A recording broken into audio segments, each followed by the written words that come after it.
பற்ற கடனுக்காக கிட்னி 26 வருஷத்துல கிட்னி கொடுத்தேங்க. கடன் தொண்டல் தாங்க முடியாம கொடுத்தோம். இப்போ நான் கஷ்டப்பட்டு தான் இருக்கிறேன். கை கால்லாம் இழுத்து பிடிக்குது, ஒன்றும் முடியல, வேலையும் செய்ய முடியல. என்ன பண்றதுன்னே எங்களுக்கே தெரியல. மொத்தம் 12 லட்சம் ரூபாய்க்கு கிட்னி கொடுத்து இப்போ போய் ஒரு ரைஸ் மில்ல கொத்தடிமையா 2 லட்சம் ரூபாய்க்கு கொத்தடிமையா இருக்காங்க. இன்னைக்கு நாங்க ஏன்டா கொடுத்துன்னு இப்போ நாங்க வேதனைப்படுறோம். நாமக்கலில் பூதாகரமாய் வெடித்த கிட்னி விற்பனை சர்ச்சை. வறுமையின் காரணமாக கிட்னியை விற்ற போதிலும் வறுமை தீரவில்லை. கிட்னியை எடுக்கப்பட்டவர்கள் அரசு உதவ வேண்டும் என நாமக்கல் மாவட்டம் பள்ளிப்பாளையத்தில் விசைத்தறி பெண் தொழிலாளர்கள் கோரிக்கை வைத்துள்ளனர். கிட்னி தானம் செய்த தொழிலாளர்களை திரட்டி அவர்களின் கருத்துக்களை கேட்டறிந்தோம். நாமக்கல் மாவட்டம் ஆட்சியரை விரைவில் சந்தித்து மனு வழங்க உள்ளதாக தொழிற்சங்க நிர்வாகிகள் தெரிவித்துள்ளனர். நாடு முழுவதும் விசைத்தறி தொழிலாளர்களின் கிட்னி விற்பனை விவகாரம் பெரும் அதிர்வலைகளை ஏற்படுத்தியுள்ள நிலையில் நூற்றுக்கணக்கான கிட்னியை இழந்த பெண் தொழிலாளர்கள் நிவாரண உதவி அரசு வழங்க வேண்டும் என கோரிக்கை விடுத்துள்ள சம்பவம் பெரும் பரபரப்பை ஏற்படுத்தியுள்ளது. சமீபத்தில் நம்ம ஒரு 30 ஆண்டு காலமாகவே இந்த பிரச்சனை இருக்கு. 30,000, 35,000, 40,000 கொடுத்தவங்க இன்னைக்கு கடைசியா 5 லட்சம் ரூபாய் வரை கொடுக்குறாங்க. இப்போ நாங்கள் கேள்விப்பட்ட வகையில் சமீபத்தில் நம்ம ஊருக்காரங்க தான் பேர் சொல்ல விரும்பல, அவங்க வீட்டுக்காரர் 5 லட்சம் ரூபாய் கொடுத்துருக்காரு, அந்த பொண்ணு 7 லட்சம் ரூபாய் கொடுத்துருக்கு. மொத்தம் 12 லட்சம் ரூபாய்க்கு கிட்னி கொடுத்து இப்போ போய் ஒரு ரைஸ் மில்ல கொத்தடிமையா 2 லட்சம் ரூபாய்க்கு கொத்தடிமையா இருக்காங்க. யோசிச்சு பாருங்க.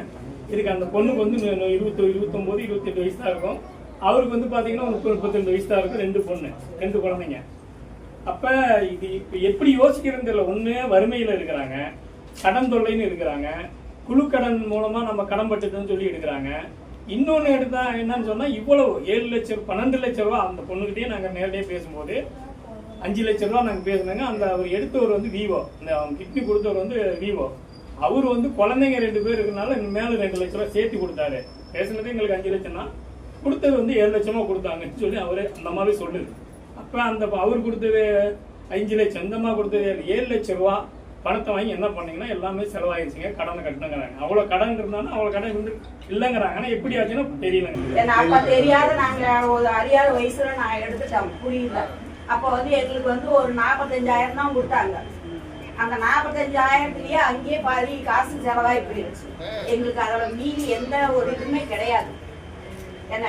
ஆனா இன்னைக்கு நாங்க ஏன்டா கொடுத்துன்னு இப்போ நாங்க வேதனைப்படுறோம். 49 வயசு என்னால அப்ப கை கால் வலி, முழங்கால் வலி, எல்லா வலியும் வருது. ஆனா அவங்க கிட்ட டாக்டர்கிட்ட போய் எங்களால சொல்ல முடியலைங்க சார். உண்மையாலுமே எங்களுக்குன்னு எந்த ஒரு வருமானமும் எந்த இதுவும் இல்லை. எங்களுக்கு என்ன பண்ணணும், ஏதாவது நீங்க பார்த்து ஏதாவது பண்ணணும், அரசாங்கமா பார்த்து எங்களுக்கு ஏதோ ஒண்ணு உதவி செய்யுங்க. எங்களால முடியல, இதுக்கு மேல எங்களால உழைக்க முடியல, கை கால் எல்லாம் வலி. ஆனா நாங்க அப்ப தெரியாதவமா கொடுத்துட்டோம். இப்ப நீங்களா பார்த்து எங்களுக்கு ஏதாவது ஒரு உதவி பண்ணணும். அதுதான் நாங்க உங்களை அண்டி வந்துருக்குறோம். நாங்க வீட்டு கஷ்டத்தினாலதான் நாங்க போய் எடுத்தோம். பெங்களூர் தான் சாலினி ஆஸ்பத்திரி தான் போய் எடுத்தது. 30,000 தான் கொடுத்தாங்க. ஆனால் இப்போ வேலை செய்ய முடியல. கை கால் ரொம்ப அசதி, மேல் கை கால் வலி எல்லாம் முழுமையாக வலிக்குது. வீட்டு வேலைக்கு இப்போ என்னால் போய் செய்ய முடியல. எதை பார்த்து ஏதோ ஒரு உதவி செஞ்சா கொஞ்சம் பரவாயில்ல. ஏதோ மாசம் முடிஞ்சது கொடுத்தா கொஞ்சம் நல்லா இருக்கும். எனக்கு ஒரு பையன் தான் இருக்கான். அந்த பையனு தனியா இருக்கிறாங்க. அவங்கனால கொடுத்து உதவி செய்ய முடியாது. எங்க வீட்டுக்காருக்கு சரியா வேலை செய்ய முடியல. அவருக்கு இழப்பு எல்லாம் இருக்கு, செய்ய முடியல. இப்போ நான் வீட்டு வேலைக்கு தான் போய் கொடுத்து பார்த்தேன். நான் 26 வருஷத்துல கிட்னி கொடுத்தேங்க. அப்ப எங்க வீட்டுக்காரர் என்னோட வரமாட்டாரு, அப்பப்போ விட்டுட்டு ஓடி போயிடுவாரு. அதனால நான் கடன் தொண்டல் தாங்க முடியாம கொடுத்தோம்.